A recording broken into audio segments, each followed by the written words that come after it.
Hello friends, இன்றைக்கி நம்ம TNPSC சிலபஸில் யூனிட் 5 இந்தியன் எக்கனாமிக்ஸில் இந்திய ரிசர்வ் வங்கி அல்லது இந்திய மைய வங்கி, ஸோ அதை பற்றி தான் நம்ம இன்றைக்கி பார்க்க போகிறோம். ஸோ இந்த இந்திய ரிசர்வ் வங்கி டாப்பிக்லேருந்து கன்ஃபார்ம் டிஎன்பிஎஸ்சியில் கொஸ்டின் கேட்காம இருக்கவே மாட்டாங்க. ஸோ நம்ம அதை பற்றி பார்த்துடலாம். ஸோ இப்போ நம்ம ரிசர்வ் வங்கி அப்படின்னு டாபிக் எடுத்துக்கிட்டோம்னா, ஆல்ரெடி அதாவது முந்தைய காலத்தில் வங்கிகளுடைய தோற்றம் வளர்ச்சி எப்படி இருந்தது, அது நாளடைவில் எப்படி வளர்ச்சி அடைஞ்சுது, ஸோ இப்போ தற்காலிகத்தில் அந்த வங்கியுடைய நிலைமை, அதில் இருக்கிற செயல்பட்டு வர்ற அதிகாரிகள் அது எப்படியெல்லாம் செயல்படுது அப்படிங்கிற ஒரு பிடிஎஃப் டாக்குமெண்ட் தான் நம்ம இப்போ எக்ஸ்பிளைன் பண்ண போகிறேன்.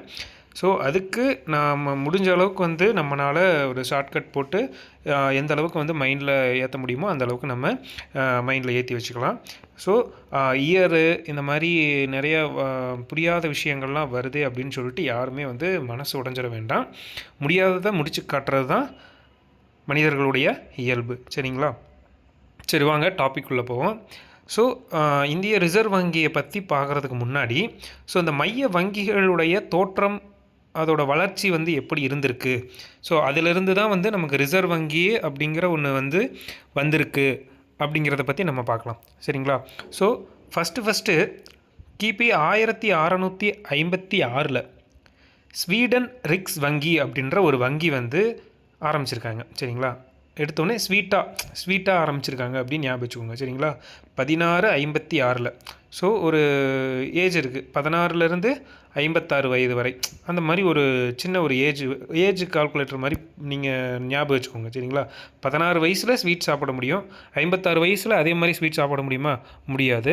ஸோ 16 வயசில் ஸ்வீட் சாப்பிட முடியும், 56 வயசில் இந்த அந்த ரிக்ஸுக்கு பதிலாக விக்ஸுன்னு ஞாபகம் வச்சுக்கோங்க. விக்ஸு தடவிட்டு இருப்பான் 56 வயசில், அந்த மாதிரி ஞாபகம் வச்சுக்கோங்க. 16 வயசில் ஸ்வீட் சாப்பிட்ற பையன் அதே அவனுக்கு 56 வயசு ஆனதுமே என்ன பண்ணுறான்? விக்ஸு தடவிட்டு உட்காந்துடுறான் அப்படிங்கிற மாதிரி ஞாபகம் வச்சுக்கோங்க. சரிங்களா? 1656 கிபி 1656 ஸ்வீடன் ரிக்ஸ் வங்கி அப்படின்ற ஒரு வங்கி உருவாக்கப்பட்டது. சரிங்களா? அடுத்து பார்த்தீங்கன்னா 1800. சரிங்களா? 1800களில் ஃப்ரான்ஸ் வங்கி அப்படிங்கிற ஒரு வங்கி உருவாக்குறாங்க. சரிங்களா? 18 மட்டும் ஞாபகம் வச்சுக்கோங்க, கூட ஒரு 2 ஜீரோ சேர்த்திக்கோங்க. நம்ம 18 வயசில் தான் என்ன பண்ணுவோம், ஃப்ரெண்ட்ஸ் எல்லாம் நமக்கு நிறையா பேர் வருவாங்க. சரிங்களா? அப்போ அந்த 18 வயசு அப்படிங்கிறது நம்ம 12th எல்லாம் முடிச்சுட்டு நம்ம இந்த காலேஜ் போகிற வயசு. சரிங்களா? அப்போ தான் நமக்கு என்ன பண்ணுவாங்க, ஃப்ரெண்ட்ஸ் எல்லாமே வருவாங்க. அந்த ஃப்ரெண்ட்ஸ் அப்படிங்கிறது அந்த ஃப்ரான்ஸா அப்படி நீங்கள் ஒரு சின்ன க்ளூ வச்சு தான் நம்ம படிக்க முடியும். சரிங்களா?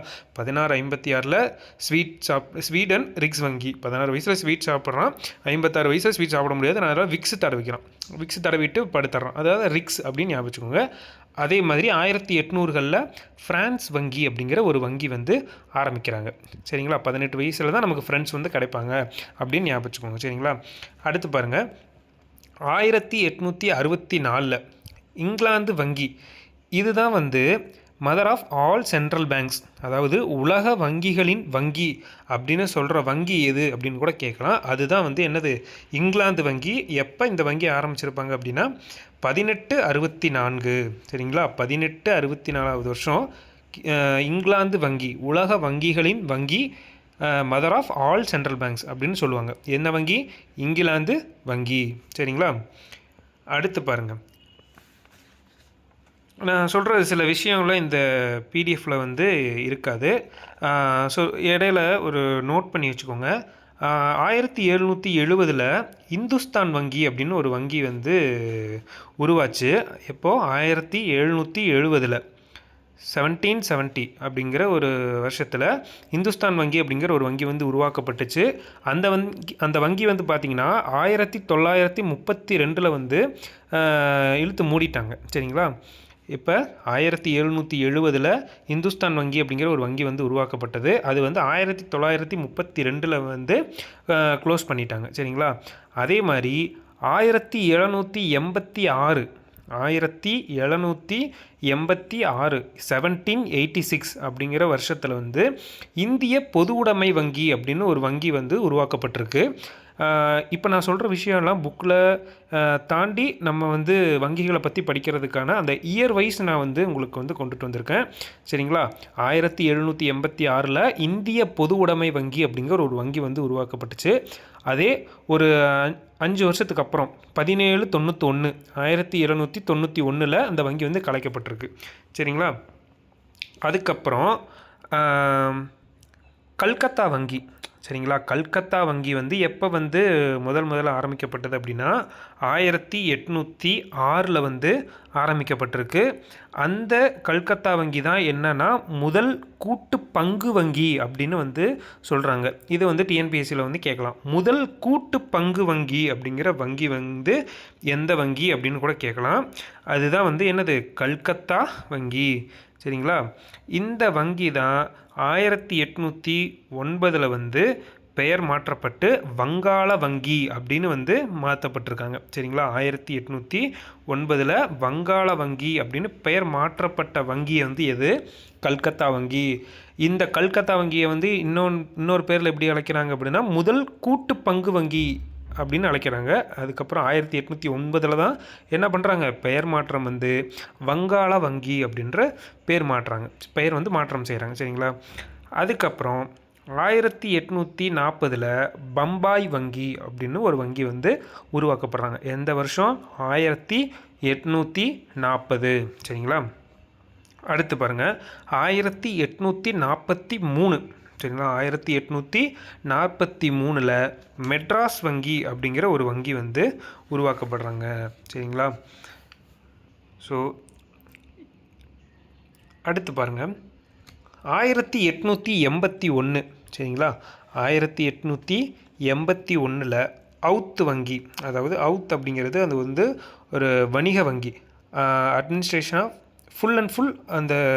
அட்மினிஸ்ட்ரேஷன் வந்து இந்தியன்ஸால் தான் வந்து ஃபுல் அண்ட் ஃபுல்லாக வந்து பார்த்துக்கிட்டாங்க. அதாவது அவுத்து வங்கியுடைய நிர்வாகம் வந்து யாருக்கு கட்டுப்பாட்டுக்கு கீழே இருந்திருக்கு?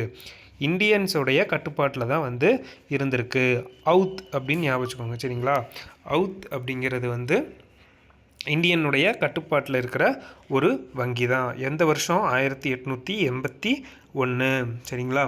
அடுத்து இந்த பஞ்சாப் நேஷ்னல் வங்கின்னு சொல்கிறோம் பார்த்தீங்களா? அந்த வங்கி வந்து எந்த இயர் வந்து கொண்டு வந்திருக்காங்க அப்படின்னா 1895. சரிங்களா? இப்போ தான் வந்து நம்ம என்ன வரோம்? இந்திய மத்திய வங்கி அப்படின்னு ஒரு டாப்பிக்கில் வரும். சரிங்களா? இந்திய மத்திய வங்கி அப்படிங்கிறது இந்த 19ஆம் நூற்றாண்டு காலத்தில் வருது. சரிங்களா? 1911. சரிங்களா? 1911 இந்திய மத்திய வங்கி அப்படிங்கிற ஒரு வங்கி வந்து ஆரம்பிக்கிறாங்க. சரிங்களா? சரி, அடுத்து இனி வர்றதெல்லாமே வந்து நான் சொல்கிறது ரொம்ப முக்கியமானது. சரிங்களா? இப்போ நான் இதுக்கு முன்னாடி சொன்னதெல்லாமே வந்து ஆரம்ப கட்ட காலத்தில் இருந்த வங்கிகளுடைய பெயர்கள், அதோடைய ஆண்டுகள். ஸோ இதுக்கப்புறம் இந்த 1911 இந்த பஞ்சாப் நேஷ்னல் வங்கி, அவுத் வங்கி இதிலிருந்தே வந்து கொஞ்சம் இம்பார்ட்டன்ஸ் கொடுத்து நீங்கள் நல்லா வந்து மைண்டில் ஏற்றிக்கோங்க. 1921 ஜனவரி 27 இந்த மந்த் எல்லாமே வந்து இதில் இருந்திருக்காது. ஸோ மந்த் வந்து நோட் பண்ணிக்கோங்க. 1921 ஜனவரி 27. சரிங்களா? அப்போ தான் வந்து இந்திய இம்பீரியல் வங்கி அப்படின்னு சொல்லிட்டு ஒரு வங்கி வந்து உருவாக்குறாங்க. இந்த இம்பீரியல் வங்கி வந்து எந்த 3 வங்கியோடைய இணைச்சி பண்ணியிருக்காங்க அப்படின்னா நம்ம பார்த்தோம் பார்த்தீங்களா? 1806 இந்த கல்கத்தா வங்கி, 1840 பம்பாய் வங்கி, 1843 மெட்ராஸ் வங்கி. இந்த 3 வங்கிகள் வந்து இணைச்சு இந்திய இம்பீரியல் வங்கி அப்படின்னு சொல்கிறாங்க. சரிங்களா? என்ன வங்கி?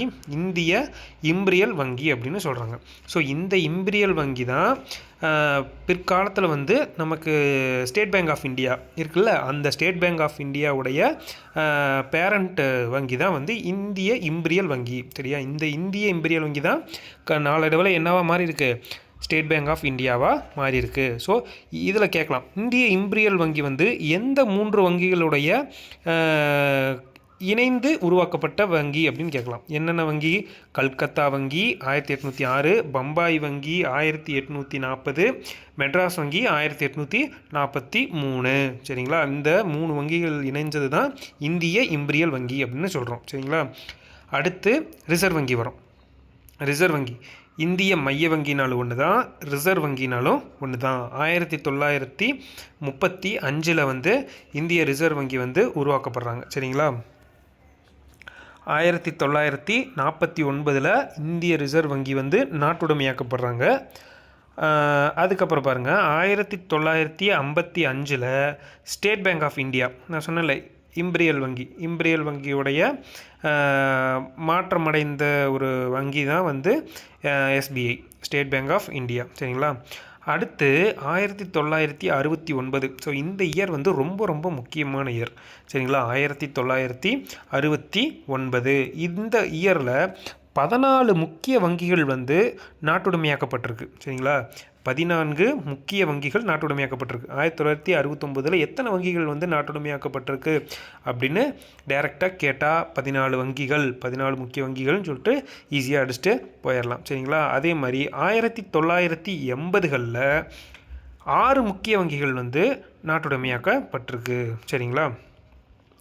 ஸோ இந்த ரிசர்வ் வங்கி வந்து எப்படி வந்து உருவாக்கப்பட்டிருக்கு அப்படின்னு பார்க்கலாம். இதை வந்து ஒரு நோட் பண்ணி வச்சுக்கோங்க. ஓகே. இதில் 1926 வந்து பார்த்திங்கன்னா ராயல் யங் கமிஷன் அப்படின்னு ஒரு கமிஷன் வந்து உருவாக்கப்படுறது. சரிங்களா? யார்? ராயல் ஹில்டன் யங் அப்படின்ற ஒரு கமிஷன் வந்து உருவாக்கப்படுது. சரிங்களா? 1934 இந்த கமிஷன் உருவாக்கப்பட்டாங்க. பார்த்திங்களா? இந்த கமிஷன்லேருந்து ஒரு சட்டம் வந்து ஏற்றுறாங்க. சரிங்களா? என்ன சட்டம் அப்படின்னா இந்திய ரிசர்வ் வங்கி சட்டம் அப்படின்னு சொல்லிட்டு 1934 உருவாக்கப்படுறாங்க. சரிங்களா? அதுக்கப்புறம் 1935 அடுத்த இயர் ஏப்ரல் 1 ரிசர்வ் வங்கி வந்து இந்தியாவில் ஒரு சென்ட்ரல் வங்கியாக வந்து அமைக்கப்படுது. சரிங்களா? இந்தியாவுடைய மொத்த பண பரிவர்த்தனை வந்து எதோட கட்டுப்பாட்டுக்கு கீழே இயங்குது? இந்திய ரிசர்வ் வங்கி. சரிங்களா? இதில் நம்ம ஞாபகம் வச்சுக்க வேண்டியது என்னென்ன அப்படின்னா 1926 1926 ராயல் ஹில்டன் யங் கமிஷன் அப்படின்னு ஒரு கமிஷன் வந்து உருவாக்கப்படுது. இப்போ நம்ம எந்த ஒரு விஷயம், அதாவது மத்திய அரசுக்கு கீழேயோ மாநில அரசுக்கு கீழேயோ ஏதாவது ஒரு விஷயம் வந்து நம்ம கொண்டு வர்றோம், இல்லை இந்த மாதிரி வங்கிகளையோ இல்லை ஏதாவது ஒரு என்ன சொல்கிறது, அரசாங்கத்துக்கு சம்பந்தமான ஒரு வங்கிகளாக இருக்கட்டும், ஒரு ரயில்வே ஸ்டேஷன், ஒரு பஸ் ஸ்டாண்டு, இந்த மாதிரி ஏதாவது ஒரு அரசு பொது உடைமையாக இருக்கிற ஒரு நிறுவனங்கள் வந்து உருவாக்கணும் அப்படின்னா முதல்ல என்ன பண்ணுவாங்க? ஒரு கமிஷன், திட்டக்குழு, அந்த மாதிரி ஒரு குழு வந்து உருவாக்கப்படுவாங்க. திட்டக்குழு வராது, ஒரு கமிஷன் வந்து உருவாக்கப்படுவாங்க. அந்த கமிஷன் தான் எப்போ உருவாக்கியிருக்காங்க? 1926 இந்திய ரிசர்வ் வங்கி உருவாக்குறதுக்காக ஒரு ராயல் ஹில்டன் யங் கமிஷன் வந்து உருவாக்கப்பட்டிருக்கு. ஸோ இந்த ராயல் யங் கமிஷனால் வந்து உருவாக்கப்பட்ட ஒரு சட்டம் வந்து போடுறாங்க. அது என்ன இயர்? 1934. இப்போ நான் சொல்கிற இயர்லாம் ரொம்ப ரொம்ப முக்கியம். நல்லா அப்சர்வ் பண்ணிக்கோங்க. அப்சர்வ் பண்ணி நோட்ஸ் எடுத்து வச்சு படிங்க. சரிங்களா? அடுத்த இயரே 1935 ஏப்ரல் 1 ரிசர்வ் வங்கி வந்து இந்தியாவுடைய சென்ட்ரல் வங்கியாக வந்து மத்திய வங்கியாக வந்து அமைக்கப்படுது. சரிங்களா? ஸோ அமைக்கப்பட்டுருச்சு. சரியா? ஏன் ஏப்ரல் 1? ஏன் அப்போ தான் வந்து நம்ம இந்த கணக்கெல்லாம் முடிப்பாங்க. தெரியுங்களா? ஏப்ரல் மாதம் தான் வந்து கணக்கெல்லாம் முடிப்பாங்க. ஸோ வங்கிகளை பொறுத்த வரைக்கும் ஏப்ரல்லேருந்து தான் ஃபஸ்ட்டு அந்த மந்த்து வந்து ஸ்டார்ட் ஆகிற மாதிரி அர்த்தம். சரிங்களா? அடுத்து 1937 இதோட தலைமை அலுவலகம் கல்கத்தாவிலிருந்து, ஃபஸ்ட்டு ஹெட் வந்து எங்கே இருந்திருக்கான்? கல்கத்தாவில் இருந்திருக்கு. 37 வந்து என்ன பண்ணுறாங்க? கல்கத்தாவிலிருந்து மும்பைக்கு வந்து மாற்றுறாங்க. சரிங்களா? 1949 என்ன பண்ணுறாங்க? ரிசர்வ் வங்கி, அதாவது பொது உடைமை சட்டம் வந்து மாற்றப்பட்டு இந்திய அரசு வந்து ரிசர்வ் வங்கி வந்து தேசியமயமாக்கப்படுது. நேஷனல் லெவலில் வந்து அங்கீகரிக்கப்பட்டு மத்திய அரசுக்கு வந்து ஒரு சொந்தமான வங்கியாக வந்து ரிசர்வ் வங்கி வந்து உருவெடுக்குது. சரிங்களா? சரி, இன்னொன்று என்ன பார்க்குறோம் என்னன்னா 2017 சரிங்களா? 2017 ரிசர்வ் வங்கிக்கு இந்த மத்திய தலைமையகம் இருக்குது பார்த்தீங்களா? இந்திய மத்திய தலைமையகம் வந்து 33 துறைகளை வந்து கொண்டு செயல்பட்டு இருந்தது. எப்போ? 2017 படி. அதே 2017 ரிசர்வ் வங்கிக்கு கீழே என்னென்ன அலுவலகங்கள் வந்து செயல்பட்டு வந்ததுன்னா 19 பிராந்திய அலுவலகங்களும் 11 துணை அலுவலகங்களும் வந்து செயல்பட்டு வருகுது. எந்த இயர்லேருந்து? 2017 கேட்கலாம். 2017 படி ரிசர்வ் வங்கிக்கு கீழே எத்தனை பிராந்திய அலுவலகங்களும் எத்தனை துணை அலுவலகங்களும் செயல்பட்டு வருகின்றன அப்படின்னு கேட்கலாம். 19 பிராந்திய அலுவலகங்களும் 11 துணை அலுவலகங்களும் வந்து செயல்பட்டு கொண்டு வருகின்றன அப்படின்னு சொல்லி எழுதிருங்க. சரியா? சரி, இப்போ ரிசர்வ் வங்கி அப்படிங்கிறது என்ன டெஃபனேஷன் பார்க்கலாம். மைய வங்கி அல்லது பணவியல் அதிகார அமைப்பு என்பது அரசின் பணம், பண அளிப்பு மற்றும் வட்டி விகிதம் ஆகியவற்றை மேலாண்மை செய்யும் ஒரு நிறுவனம் ஆகும்.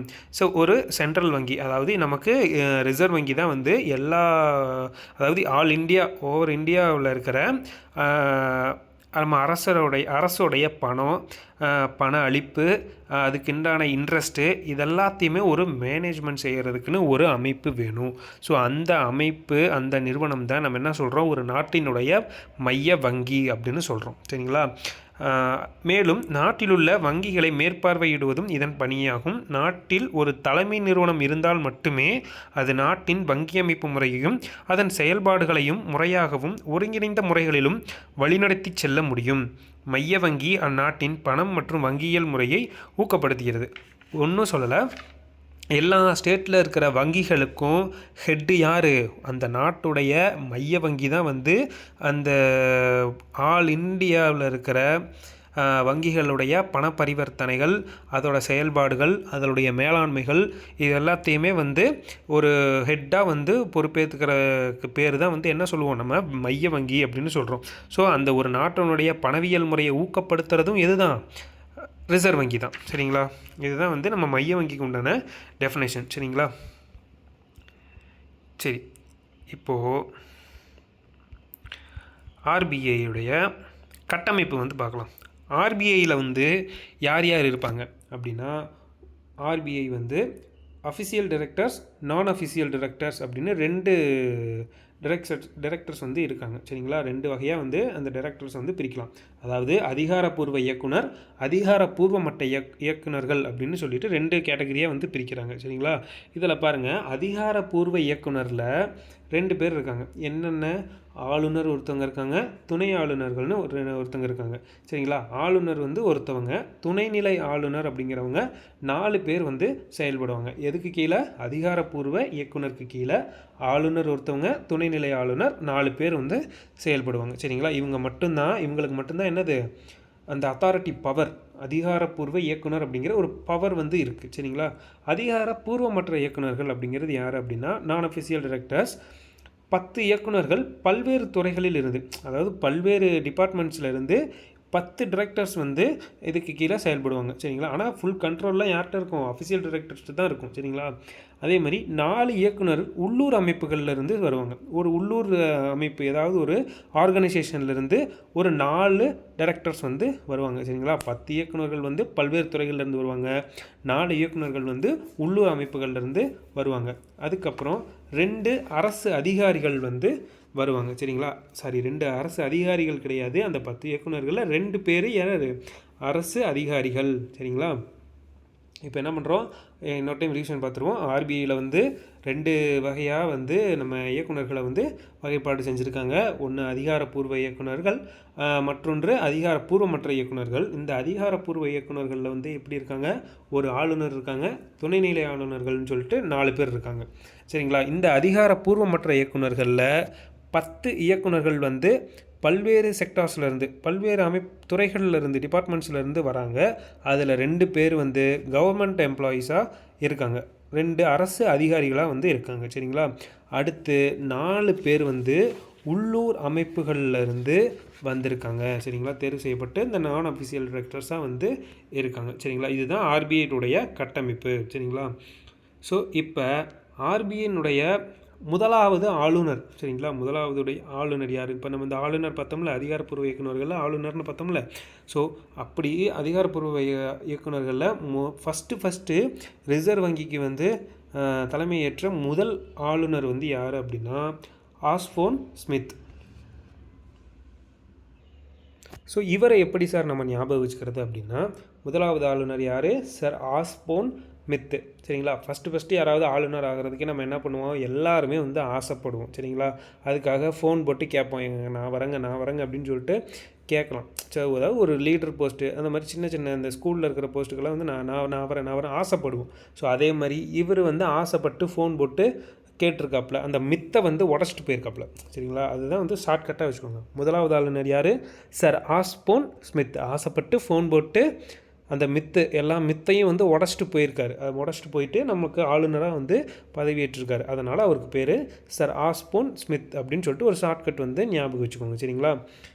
எந்த காலகட்டத்தில் 1935 டு 37 வரைக்கும், அதாவது அந்த நான் ஆரம்பித்ததில் 35 ஆரம்பிச்சிருப்பாங்க, 37 அந்த தலைமையிடத்தை வந்து கல்கத்தாவில் வந்து பம்பாய்க்கு மாற்றிருப்பாங்க. ஸோ அந்த காலகட்டத்தில் ஆளுநராக பதவி வகித்தவர் வந்து யார்? Osborne Smith.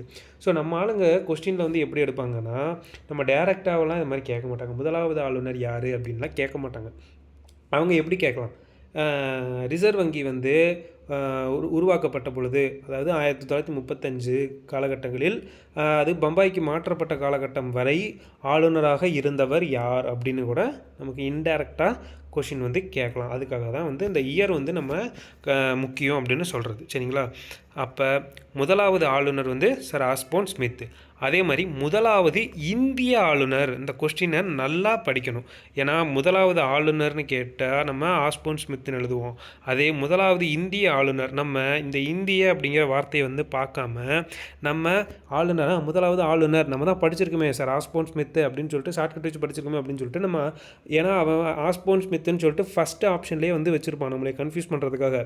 நம்ம நல்லா கொஷினை ஒரு டைமுக்கு 2 டைம் நல்லா படித்து பார்க்கணும். முதலாவது ஆளுநரா இல்லை முதலாவது இந்திய ஆளுநரா அப்படின்னு வந்து நம்ம பார்க்கணும். சரிங்களா?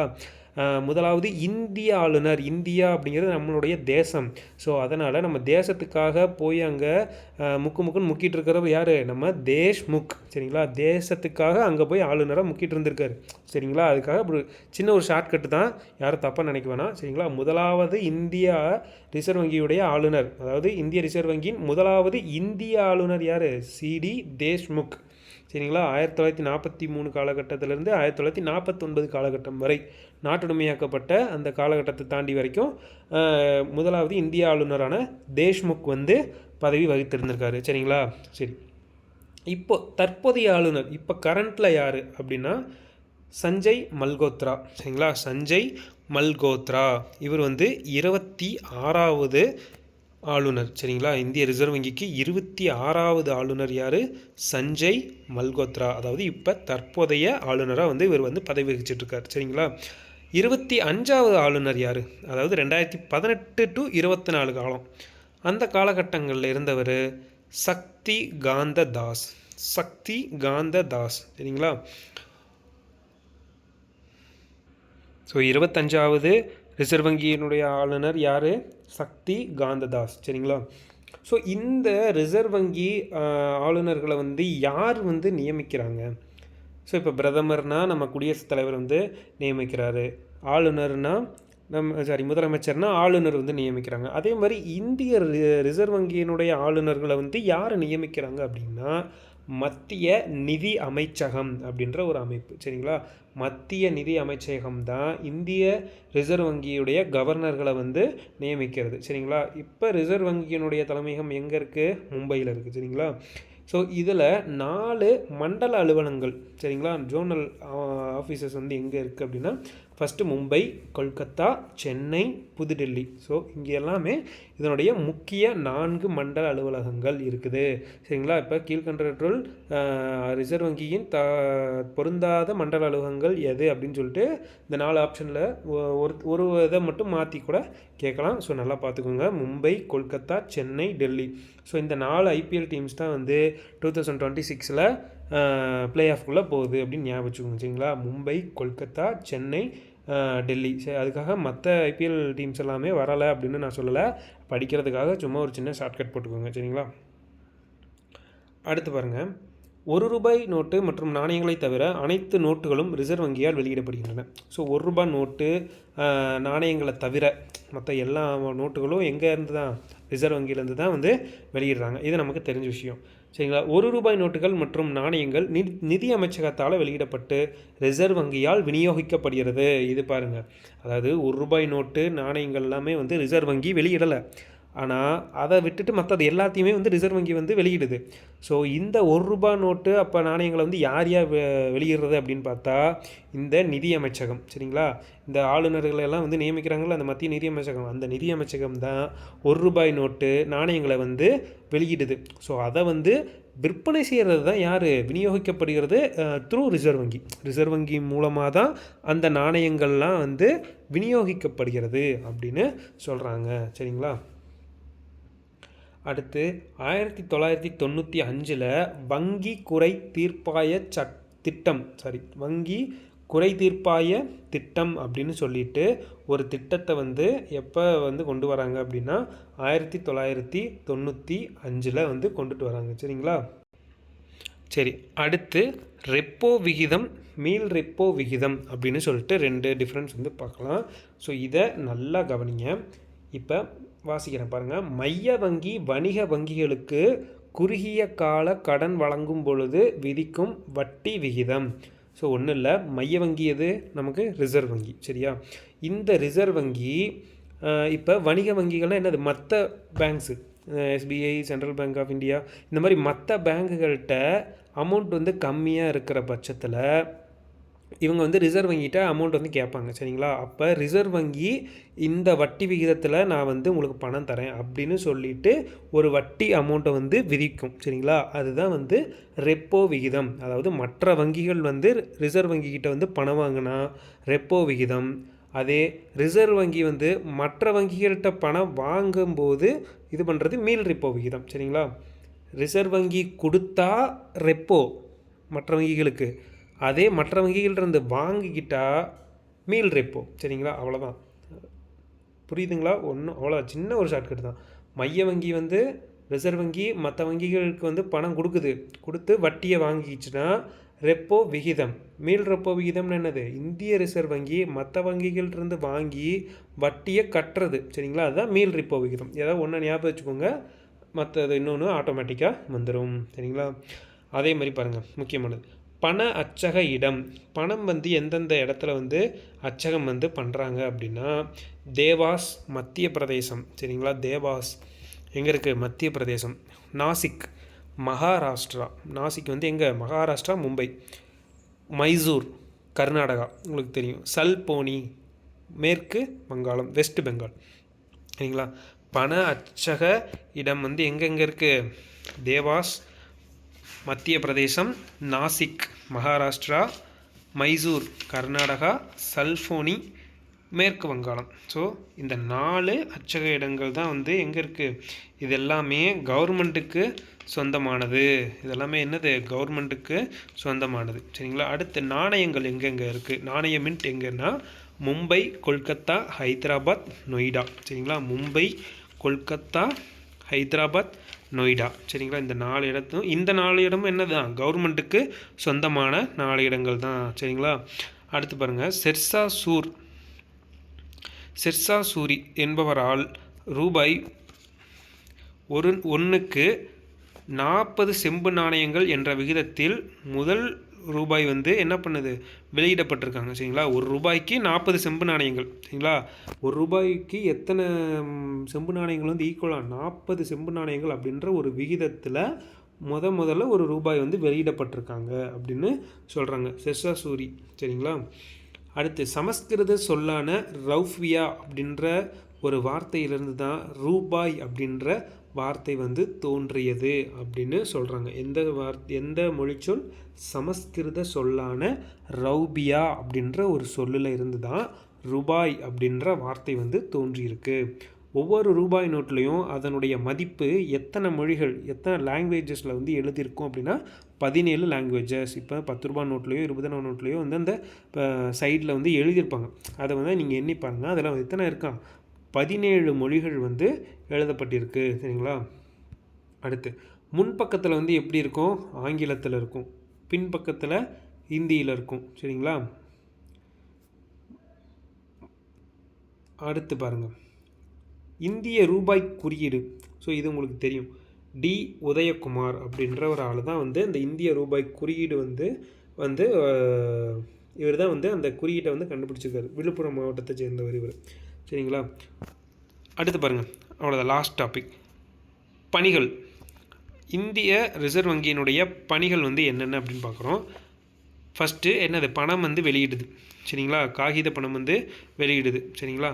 அதே நம்ம என்ன சொன்னோம், அங்கே ₹1 நோட்டு மற்ற நாணயங்களை தவிர மற்ற எல்லா பணத்தையும் வெளியிடுறது இதுதான் ரிசர்வ் வங்கி. மற்ற அந்த ₹1 நோட்டு நாணயங்களை வந்து யார் வெளியிடுறா? நிதி அமைச்சகம் வந்து வெளியிடுறாங்க. மறக்கக்கூடாது, ஒன்றொன்றையும் அப்படியே ரிவிஷன் பண்ணிக்கிட்டே வாங்க. சரிங்களா? அடுத்து அரசின் வங்கியாக செயல்படுகிறது. அரசனுடைய அந்த கட்டுப்பாட்டு வங்கியே சென்ட்ரல் கவர்மெண்ட்டு எல்லா ஸ்டேட் கவர்மெண்ட்டுக்கு கட்டுப்பாடு எங்கே தான் இருக்குது? இந்திய ரிசர்வ் வங்கியில் தான் வந்து இருக்குது. சரிங்களா? இந்திய வங்கி அமைப்புகளை நெறிப்படுத்துதல். ஸோ இந்திய வங்கி அமைப்புகள், எல்லா வங்கி அமைப்புகள் இருக்குதுல்ல, அதை வந்து நெறிப்படுத்தி அவங்களுக்கு உண்டான அதை வந்து மேலாண்மைப்படுத்துறது வந்து எது தான்? இந்த இந்திய ரிசர்வ் வங்கி தான். சரிங்களா? அந்நிய செலவாணியின் பாதுகாவலன். சரிங்களா? அந்நிய செலவாணியோட ரேட் வந்து அந்த பொருளாதாரத்தில் பேலன்ஸ், அந்த பொருளாதார பேலன்ஸ் இம்பேலன்ஸ் ஆகாமல் பார்த்துக்கிறது. சரிங்களா? அந்நிய செலவாணியின் பாதுகாவலன்னு சொல்கிறாங்க. சரிங்களா? அடுத்து கடன் அளிப்பை நெறிப்படுத்துதல். சரிங்களா? கடன் அளிப்பு வந்து அதாவது மற்ற நம்ம இந்த ரெப்போ விகிதம் மீள் ரெப்போ விகிதம் பார்த்தோம் பார்த்தீங்களா, அதை வந்து அப்படியே ஒரு கிளான்ஸாக ஒரு நெறிப்படுத்தி கொண்டு போயிட்டுருக்கு. அடுத்து அந்த வங்கி தீர்ப்பாய திட்டம், வங்கி குறை தீர்ப்பாய திட்டம் எப்போ கொண்டு வந்தாங்க? 1995 படித்தோமா? அந்த வங்கி குறை தீர்ப்பாய திட்டம் வந்து இந்த ரிசர்வ் வங்கி தான் வந்து கொண்டுட்டு வருது. அடுத்து வங்கிகளின் வங்கி அப்படின்னு கூட கேட்பான். வங்கிகளின் வங்கி என்னது? இந்த ஸ்டேட்டில் இருக்கிற எல்லா வங்கிகளுக்கும் வந்து தலைமை வங்கி எது தான்? இந்திய ரிசர்வ் வங்கி அப்படின்னு சொல்கிறாங்க. சரிங்களா? வங்கிகளுக்கு உரிமைகள் வழங்குவதும் யார் தான்? இந்த நம்ம இந்திய ரிசர்வ் வங்கி தான். சரிங்களா? இப்போ என்ன பார்த்தோம், இந்திய ரிசர்வ் வங்கி ஆதி காலத்தில் வந்து எப்படி எங்கெங்கேருந்துலாம் வந்து வங்கி வந்து உருவாச்சு, அந்த வங்கி மைய வங்கினா என்னன்னு பார்த்தோம். இந்திய ரிசர்வ் வங்கி வந்து எப்படி வந்து உருவாச்சு, எப்படி நாட்டுடைமையாக்கப்பட்டது, எந்தெந்த இடத்துக்கு வந்து அதோட இது மும்பை கல்கத்தாவில் மும்பைக்கு மாற்றப்பட்டது. அப்புறம் வந்து பொது உடைமை சட்டம் வந்து கொண்டு வந்தாங்க 1948. அதோடைய கட்டமைப்பு, ஆர்பிஐடைய கட்டமைப்பு பார்த்தோம். முதலாவது ஆளுநர்லேருந்து இப்போத்த ஆளுநர் வரைக்கும் பார்த்தோம். 4 மண்டல அலுவலகங்கள் பார்த்தோம். குறை தீர்ப்பாய திட்டம், ரெப்போ விகிதம், மீள் ரெப்போ விகிதம், பண அச்சகம் எடுக்கிறோம், நாணய மின்ட் அச்சடிக்கிற இடம், அப்புறம் வந்து செர்சா சூரி, இந்திய ரூபாய் குறியீடு, அந்த ரூபாயில் வந்து என்னென்ன லாங்குவேஜஸில் வந்து மொழி எழுதப்பட்டிருக்கிற இது 17 மொழிகள் எழுதப்பட்டிருக்கிறது. அப்புறம் ரிசர்வ் வங்கியுடைய பணிகள், இது எல்லாத்தையுமே நம்ம ஓவராலாக சொல்லியாச்சு. ஸோ இதை வந்து நீங்கள் நோட்ஸ் எடுத்து மைண்டில் கொண்டு வந்துட்டு நம்ம நடத்தினதை வந்து உள்வாங்கிக்கிட்டிங்கனாலே இது வந்து நல்லா மைண்டில் ஏறிக்கும். ஸோ இன்னொரு முக்கியமான நம்ம டாப்பிக்கில் நான் உங்களை வந்து சந்திக்கிறேன். Until then bye from AK Square.